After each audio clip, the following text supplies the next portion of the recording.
Hi, this is Pranav Guha Thakur from EduTV. Today we have a very distinguished panel with us. We have the Chancellor of Shobit University, Kunwar Jendra. We have Dr. Atish Chadha, Vice Chancellor, Vijay Bhumi University, Karzar, and Director, IFIM College.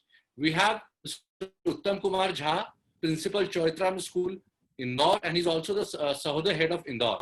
We have Dr. Rajiv Chauhan from Indian School, Maskar. And we have Mr. Paramjit Kumar from DAV Amritsar. Welcome, sir. Sir, the topic is how the practical approach in education will have its impact in India by 2030. We'll start with the Chancellor Shobit University, Kunwar Shekhar Vijendra. Yes. Pranav. When we look at the new education policy in totality, it is very inclusive indeed. And like 34 years it took to come up and to declare a new policy, and especially for our school education, it speaks a lot. The complete system will be changed. And when we come about the practical approach or the practicality of this education policy in coming 10 years, as you have mentioned. So if you look at, I start with the school education, as some colleagues are there from school education also. Like 6th class onward, it is talking about some vocational trainings. It means interaction with the application of the knowledge will start. Generally, what happens that in education, what we are learning, we have no place to apply it till we go to the industry. And this was the biggest challenge which was happening. We were calling it industry academia gap. We were calling it how to apply it. We do not know. So it will change it. So this is one thing which is very beautiful in this policy. Today morning, Honorable Prime Minister inaugurated a new education policy conclave webinar series also. And I'm sure you must have heard him. So if we look at, there are many things which seems to be small initiative, but they are going to have a very big impact in now. Correct. Like if I look at multi-entry, multi-exit. In the country, when we target that our gross enrollment ratio should be 50% in coming years, it means we have to give a flexibility to our youth that according to their comfort zone, they can commit towards education.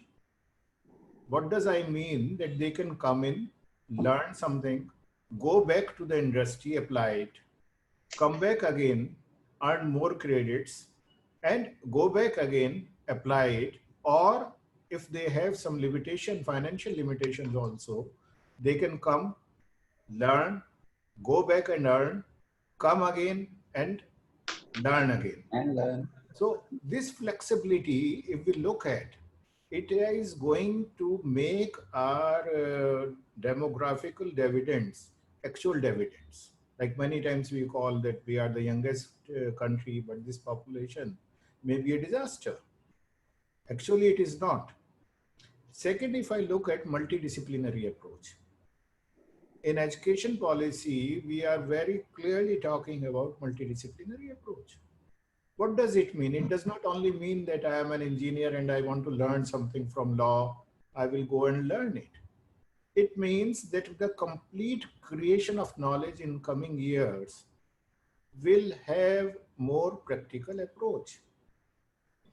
Because if you look at a standalone institution or a university, the only difference is that in a university, there are different schools, departments, facilities available, and environment is there to think beyond the box where you are. So it will break that box also. What I was doing, I wanted to be an engineer. I decided due to any pressure or I had a choice for that. But after 2 years, I thought, no, this is not my cup of tea. So there was no option. Now, okay, fine. It was not your cup of tea. Now you go for something else. Change your credits or start learning something more. They all are not very new things if you actually look at. In the world, it is happening. But why we are excited for this new education policy? Because we are the biggest and the largest educational ecosystem of the world. The number of students what we have is equal to the population of USA. So it means that total numbers, if we look at, and if we are in position to work and implement this education policy honestly, religiously, and this is not the duty of the government, this is you and me who has to implement it, then transformation will start. We have to understand, especially the higher education institutions, that our job is creation of knowledge, integration of knowledge, and ensure application of knowledge. These three things we have to do. And this new education policy provides us an opportunity for the same. So this is a very important in that. If I look at some other points, industry interface, for example, you must have gone through, I represent SOCHM also as the co-chair of the National Council on Education. So if I look at the industry also, there is an excitement in the industry also, because what was happening that right workforce was not available. Correct. Where right placements were not there, right workforce was not available. And today that flexibility, we are looking into this new education policy. One more thing is there, three language model is there. Many people are thinking that government is trying to enforce some language on everybody, but it is not like that. Many times what happens, like people like me, those who are native of small villages, we think in Hindi and speak in English. And many times it happens, and it is not only with me, it is with many people around, coming from different places. And what happened to the new generation, if I talk to the new generation in schools, they do not know even their native language. They do not know Hindi language. They speak English, they cannot speak English the way Englishman will speak, and they forgot about their own native language. So it is becoming a hurdle into creation of knowledge many times. It will help that way also. So my conviction is that this new education policy will bring a transformation in the complete ecosystem of education as well as in the society. And the application part, if we look at, it will help us to make our students more innovative, more creative, and more curiosity will be there in coming years. So thank you very much for the opportunity. Thank you, Mr. Chancellor. I wanted to listen to everybody. Wonderful co-panelists are there. I have some other commitment, so I may be leaving this time. But I wish this panel a wonderful discussion. And when Mr. Somnath Bharti will be joining, please ask him that what will be the impact of having legal education not addressed in this new education policy in long run. So this question you can ask from my side to him. Sure. So thank you very much. I'll send you the recording also, ma'am. I will appreciate it. Thank you. Welcome, Rashmi ma'am. Now we have Mr. Uttam Kumar Jha. Uttam sir, we would like to have your views how this policy will impact education till by 2030 in other coming 10 years. Thank you, Pranav, for giving me the opportunity to speak about the new education policy, and where a lot of discussions are going on, and people are making it more simpler to understand, because still there are a lot of confusion when it is going to be implemented, whether the schools are prepared for it, and what preparedness for the school would be required, and all those aspects we have to think about. But definitely from the very beginning, when we talk about from nursery onwards, the way the education policy is being drafted, and the schools are going to plan things accordingly to create the logical thinking amongst the children, to create their curiosity to know about the application part of the knowledge which they are going to have. And that application, because it is not only the transfer of the knowledge, it is also of the application of the knowledge. So that curiosity, that logical reasoning, that creativity, all those from the very beginning, it is going to be implemented, and the children would be groomed with that. So when they will come to the classes third onward, then they would get the option to learn in their mother tongue also, where the things will be more easier for them to understand. There will not be any such kind of a stress or pressure on them how to answer a question, even if they know the answer, but it was quite difficult for them to answer the question the way they wanted to answer it. So they would be able to basically present themselves in a very beautiful manner when they would be asked to write about anything in their own mother tongue. So that is also beauty of the policy.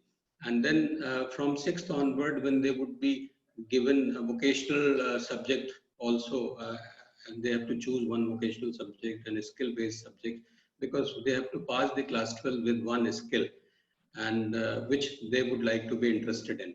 And then they would go for the internship of that skill subject also. So the practicality of the subject would be understood by them in a proper manner. So they would experience it. Even if they take the agriculture, they would go to the village and see the field and how the farmer are cultivating those crops and all. They would understand the things in right manner. It is not only to gain knowledge, it is also to apply those knowledge in a real manner. So then the whole 9 to 12 is going to be a concrete syllabus, and the semester system of assessment would also be there. So they won't have any stress as such for the board examination, and their learning would be enhanced. So they would learn how to learn. That is something that is going to be implemented. So it is not what to learn, this is how to learn that is going to be implemented. And that would definitely, and most of the questions which would be asked in the assessment process also, that would also be based on application. That will not be testing the knowledge as normally happening in the examination. Whatever they learn, and they just vomit it out in the examination, that is not going to happen. All those questions would be based on application, and that would basically create some skills in them to analyze it, and they would know the application part of it, how to apply those knowledge in the real day-to-day situations. So that is going to make a very good impact in their learning and make them ready for the future job opportunities also, which the industries are going to look for. This is my way of thinking about this NEP 2020, which is going to be a boom for children. And definitely when it would be implemented, we all would be benefited by it. Thank you, Mr. Jha. Before coming to Dr. Atish Chattopadhyay and Mr. Paramjit, I would request Dr. Rajiv Chauhan, sir, how it will impact the schools abroad and the students who are studying abroad in CBSE and other Indian schools. Yes, Chauhan sir. Thank you. First of all, Pranavda, thanks a lot for calling me onto this panel, and we wish all the best. It's one of the excellent policies which we have got in after 34 years. Very nice. Everything is great. To be honest, I'm very die-hard fan of the policy which is coming. It is a very good, but there are certain issues which has to be addressed, because as rightly said, the largest ecosystem of education we have. How is going to come on ground? It's a very good concept, giving an internship to the child of class 6. Great, they should do it. This concept, we already had it. Like I studied in a scenic school, we had the internship as a subject. It was a mandatory, whether it be carpentry, whether it be cooking, or even the mechanical, and all those works were taught. So that has now become a part of a curriculum, an excellent kind of thing. But the issue is how many schools across India would be able to take that, A. which is where the government has to really think on. I'm a little scared of that, a little apprehensive of that one. Secondly, they have told about to have the science person can take even the music or can take even the arts. It's perfectly fine. The system was already existing in the system. Our problem is, like, we give finished goods to the universities. Our problems is the universities do not accept them. If a child goes with PCM with physical education, some universities do not give admission to the science stream. This is physical education. Now it has come officially. My only request is the universities should be ready to take the material. The present system of CBSE is English +4. So English +4 languages are there, but we have fine-tuned. To be honest, schools like this is stream, like engineering stream, science stream, commerce stream, humanities stream. Excellent it is. Now it's a time, it's a very good policy has come up and the best of the world has put in together. We have to make sure the universities should accept the students, because it's in Canada. If you're not done bio in your 12th class, you can opt for a medical. That's a good, let him do on. I can give you a live example. If you all are aware, the Delhi University had a 4-year program, which they started something in 2013 or 13 or 14, I remember. I don't remember the exact date. They started a 4-year program, excellent curriculum. It was the same way what the Modi ji is talking today. But unfortunately, due to certain reasons, it got closed. It was very simple. A child who's from a science background was doing commerce and was also doing science. My daughter was doing psychology. She was doing maths. She was doing statistics. She was learning law. She was asked to learn a foreign language. It's an overall development. The base is perfectly correct. Everything. My only request is the government must make a policy in such a way that it gets implemented across the world. You won't put it in the schools, we can do it. We can implement that. But when it goes to the colleges should be ready to take them. That provision should be there. Like, it should be very simple. If he wants to do engineering, one subject should be there. He should do physics. That's enough. They should not insist chemistry maths also. Then only you can get a variance in the subject. Thank you, Dr. Rajiv Chauhan, Principal, Indian School, Muscat. Now I would like to invite Mr. Paramjit Kumar, who is the Principal of DAV Amritsar. Sir, as Punjab is already known for that's a state that's known for dignity for labor, I'm sure this new policy will do wonderful out there. Yes, sir. Thank you, Pranav sir. Vedika Vivadan, sabko namaste.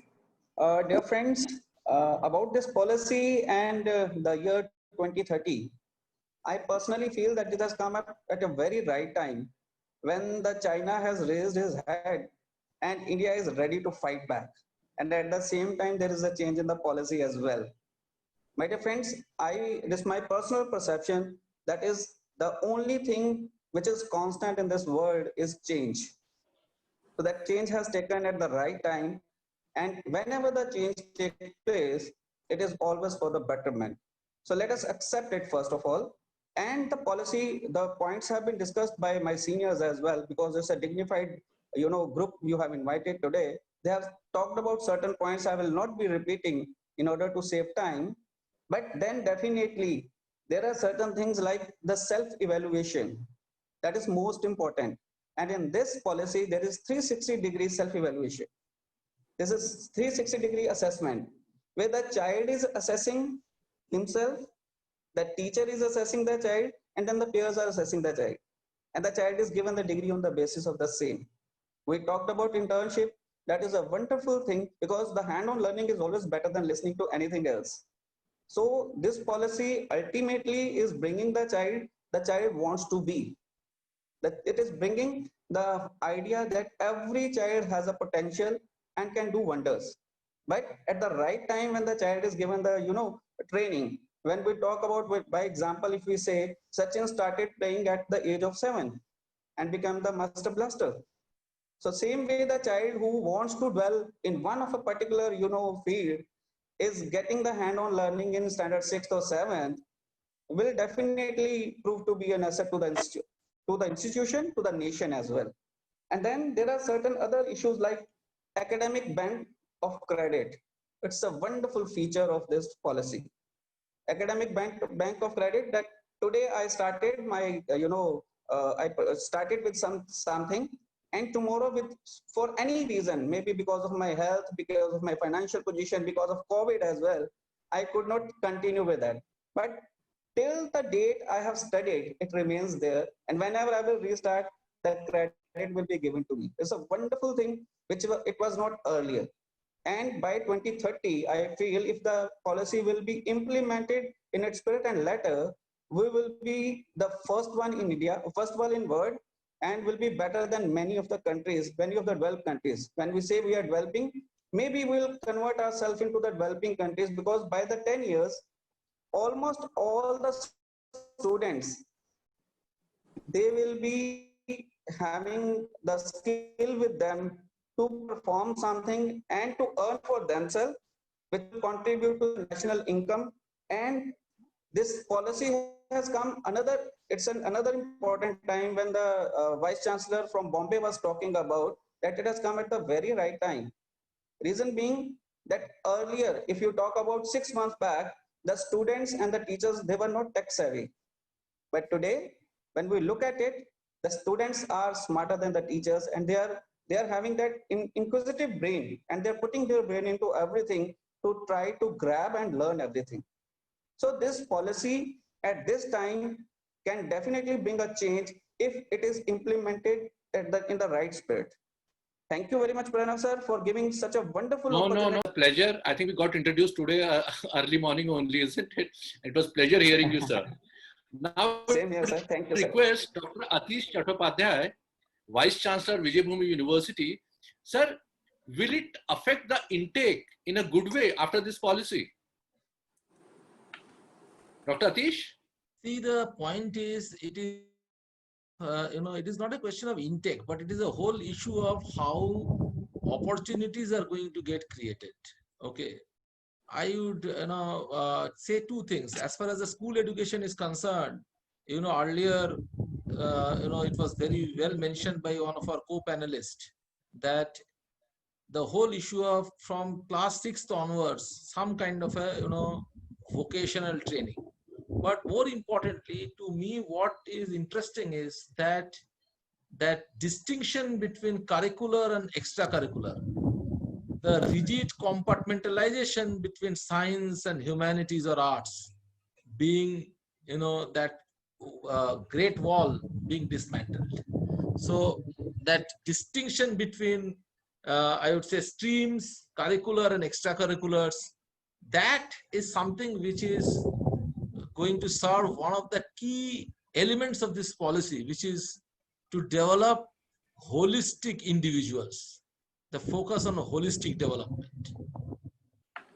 If we come to the college education also, okay, that whole issue that you want us to get into one particular stream, as my co-panelist earlier mentioned, that you get into an engineering and 2 years down the line, you think that you are not good to be an engineer.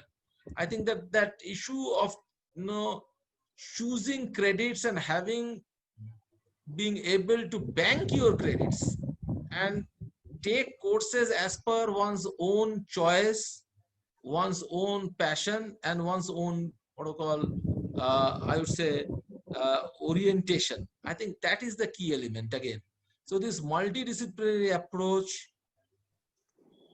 breaking that wall of curricular and extracurricular, breaking that wall of disciplines, okay, I think that is a very, very welcome step, which also means one of the challenges will be, since students will have no choice, it will be imperative that we need good teachers, okay.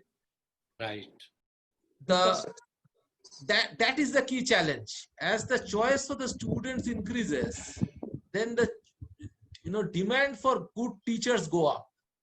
Particularly, one of the key elements of the policy is use of technology. Okay, and it has talked about technology in all aspects, like planning, administration and management, regulation based on self declaration, etc. one of the things that it has talked about use of technology is in teaching, learning, and assessment. Now, if we use teaching, learning, and assessment, okay, through technology, what will happen is suddenly the whole issue of scaling up, okay, for a large population like India will get addressed. Okay, that challenge of scalability will get addressed. Now, which means good teachers can probably do a session, across a large student population. Okay. Now, that will also pose another challenge. The other challenge is that there will be a requirement that, good way of mentoring the students. Okay, which particular course to go in, how do you create a pathway, which is the right way to go. That kind of mentoring becomes essential. It is good to lay a buffet, but we also know that you cannot have the mint chutney probably with a poached fish and payasam with a khatta chutney. Okay, so the mentoring also becomes equally important and the teacher's role becomes critical. Okay, but the good thing is use of technology, breaking down of these interdisciplinary the barriers across disciplines, barriers across curricular and extracurricular. I think that creates more opportunity for the students and enables the faculty. Only thing is that there has to be a need for continuous learning, relearning, both from the student's perspective as well as from the faculty perspective. And the third aspect, which becomes very important, is that whole issue of that gig economy, which means that, today gig economy is about I want to work when I want to, and I want to recruit when I want to. Similarly, it will be I want to learn when I want to. Okay, and I want to teach when I want to. Okay, so probably that whole concept, just like the whole concept of lifelong employment is gone. Similarly, the kind of protocol contract that today, is there between the faculty and an institution probably will also undergo a change. And the kind of admission that happens today in the institutions, which is mostly program based, will also probably undergo a change. And these are very interesting things which have been proposed. And I'm certain that, it will open up new opportunities, new avenues, which is in the right direction. Thank you, Dr. Atish. Now I'd request Madam Anupama Ramachandra.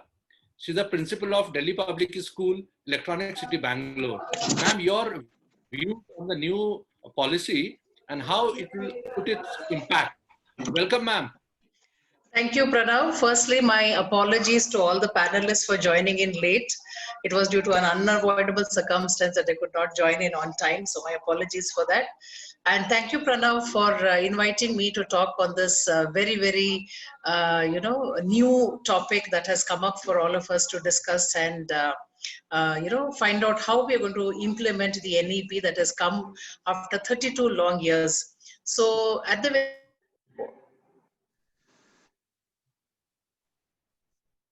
is a long awaited policy that we had been looking forward to. And one very encouraging factor of this is that this did not happen overnight. The government took a lot of time for deliberations, discussions, for consultations, and they have come up with something which to me looks like a very, very progressive education policy. So from a school's point of view, because I am associated with school education, at the very outset, for me, what is very appealing is breaking down of the schooling years into 5+, 3+, 3+4, as against the 10+2 that was prevailing. So what changes is this going to make in school education? Well, for starters, the focus on the foundation years, which the first block, which is 5 years, which has the nursery, LKG, UKG, grade 1 and grade 2.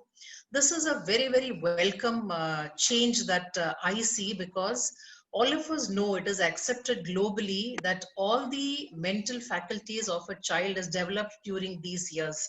So paying attention to this and putting it in one, comprehensive block makes all of us focus on developing these basic skills in children, which will take them throughout their adult life. If we are not able to instill these skills and attitudes in children in these basic foundation 5 years, nobody is going to be able to do it further.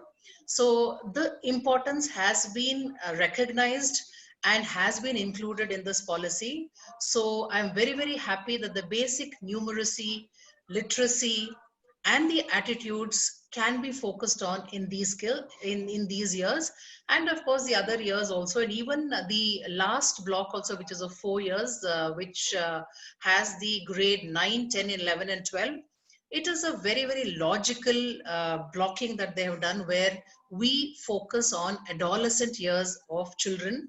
And that is when we need to encourage children to seriously think about their career path also.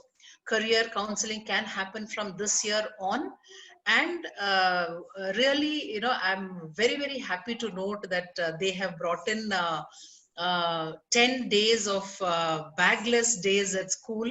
Yes. We did have it in our school, but we didn't exactly follow a certain curriculum or a design during those days, but we did do something that the children did not do on a regular basis to break the monotony. But I'm very glad that here the National Education Policy talks about some kind of an internship that the children get to do on these days, where we are introducing a vocational skill, and they will do it for these many days. Of course, 10 days in an academic year is not much, but I'm sure once the culture sets in, the school will go ahead and create more opportunities for the children to go through this informal internship by following a vocational skill. And the other very, very appealing point of this national education policy for me is, of course, the multi-stream which is being offered to the students. This flexibility is something that all of us have been wishing for many, many years. And I must confess here that we are all victims of forcing many children who are not up for a certain subject, because that is the standard norm. I'm so glad and happy that from now on, children are free to choose the subjects that they have an inclination for, or they feel that they want to pursue later, and they slowly but steadily gain expertise in. So this is something that I really look forward to, so that I can actually redeem myself and tell my students that, come on, you have a flexibility to choose the subject of your choice. And of course, I very strongly resonate with what Dr. Chauhan said about the language policy. And it is a little too early for us to say that this is something which is acceptable to all of us, especially for schools like even Delhi Public School all over the country and the world also. The Delhi Public Schools were set up on the line of Kendriya Vidyalayas, primarily to cater to the students, parents who have a lot of movement. So if we are insisting on a regional language or the mother tongue of that state, it is going to be really, I would say, a genuine problem, because I myself, born and brought up in the state of Karnataka, my mother tongue is Kannada, but unfortunately my children never got an opportunity to study this because my husband was on a transferable job. Every 3 years we were moving states. So just imagine the plight of my 2 sons if they were forced to study the regional language every 2 to 3 years and keep changing. Thankfully, Kendriya Vidyalaya came to our rescue, and there was no impact of our movement on my children's education.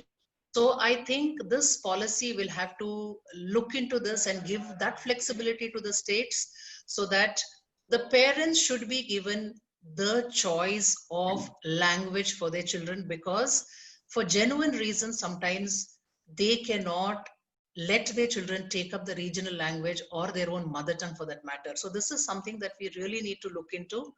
And of course, we all know that education comes on the concurrent list. So the center has to come to a common consensus with the state as to how we can make this flexible enough to accommodate children like my own children and hundreds and hundreds of students in our school. There are children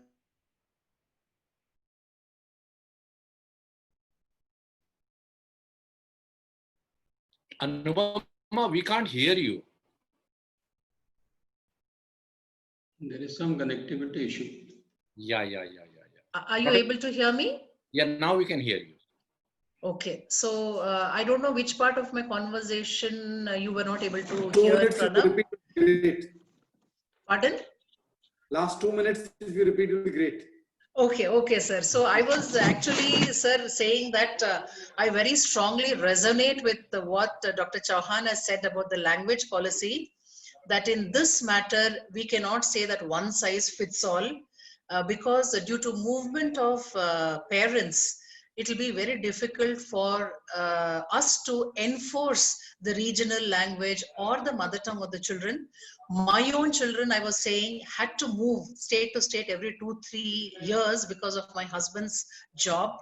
Just imagine their plight if they had to learn the regional language to every state they went. Thankfully, Kendriya Vidyalaya came to our rescue and my sons were able to complete their schooling without any major hiccup. And I was also saying that education comes under the concurrent list. So the state will have to, the center will have to work with the state to come to a consensus as to how we can make this policy flexible enough to make it accommodating for these children who have constant movement. Now, having said that, another matter to rejoice is, of course, extending the right to education policy to all the children up to the age of 18. Because as an administrator, I used to always think that after 13 years, these children who are in our school under the RTE Act, where will they go? If their parents cannot afford to send them to school, or they do not get into a school which was similar to the standards of the school they're studying in, what will happen to them? I'm so happy that they have extended the RTE facility to children up to 18 years. And finally, I see a great confluence coming forth between education and skills. All these days, we were always having discussions on how do we inculcate skills? How do we bring in attitudes? So now I'm happy that skills are integral to education. When you say that a school is providing education to children, it means that they are also providing them education about skills also. So having said that, I would just like to make another mention that I would also like to welcome that from now on we will stop looking at education with a silos mentality. There will be a lot of integration in and interdisciplinary education happening, and I hope I am around to see a child take up physics and music as part of his curriculum. So let us all hope that education will not continue to be a divider, but it will be a leveler, because I am a very, very strong propounder of equity in education. Education should be planned thus so that it is accessible to all, and it acts as a leveler, and everybody comes to a certain point because of the education they get. So I am very, very positive, and I'm very, very optimistic that the NEP 2020 has come in. Finally, it has come in.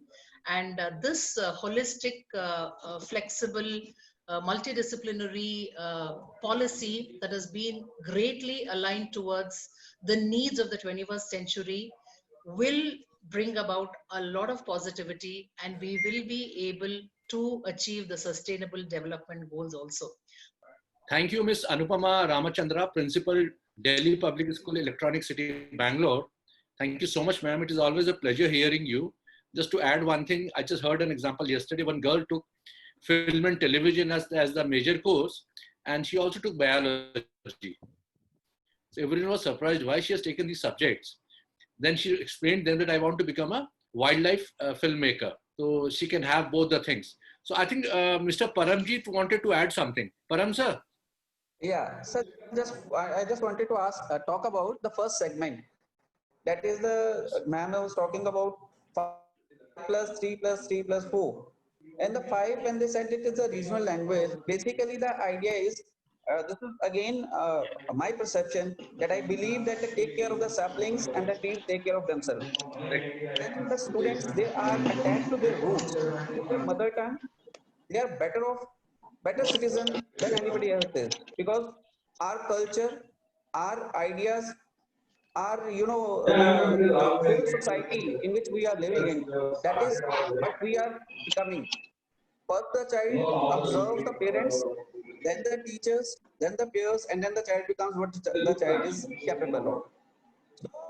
The student, those who are roaming from one state to another state, or they are moving with one state to another state, the flexibility is already there in it, that they can opt for the language they want to. So that is already there, but giving this at the right time is that, attaching the students to the root is a wonderful and welcome idea, ma'am. I personally believe. This is my perception. Can I add something here, Pranav? Sure, Dr. So my point is very simple. I think to a great extent I resonate with Anupama madam. Lot of, personally speaking, even though I am a Bengali, I also studied in Kendriya Vidyalaya and never studied Bengali. Okay. And probably, we don't even, some of us have also, we don't know which state we belong to. Correct. Okay. If you look at it, I have lived in 7 cities of this country. Okay, walked basically, not lived, walked in 7 cities, lived more. Okay. Now that is a huge challenge. Okay. And that's something really needs to be looked at. But let me also say that some of us who are aware, this mother tongue formula is not a new formula. One of you must be aware of that. Yes. That it has been very well tested in Bengal. Right. Correct. Hopefully, okay, some lessons may be derived from the experiment which has already happened in one of the states as we implement the policy. May I add something to it? Yes, sir. Yes, sir. Actually, the policy doesn't say that you have to teach in that regional language. Yes. It is only the question of expression. If the child is not very good in English, and if you force the child to answer the question paper in English, that is going to create a problem for that particular child. He won't express the things which he wanted to express. The child would be free to express the things in his own or her own language. That is what the policy says. It doesn't mean that you have to discontinue any language in which majority of the people would love to understand it. Only thing is, they are free to answer the question. There is no mandatory, which is being the English medium school, we force the children to write the answer in English. So that mandatory things will not be there. They could write the answer in Hindi, because we would like to know whether the child has understood the concept or not. It is not the knowledge which we are looking for. The application part, when we talk about, that means the child has understood what you have taught. And how he is expressing, if you know that his expression is good in any kind of a language, that means the understanding is being done. This is what I wanted to add. Yes, that's true.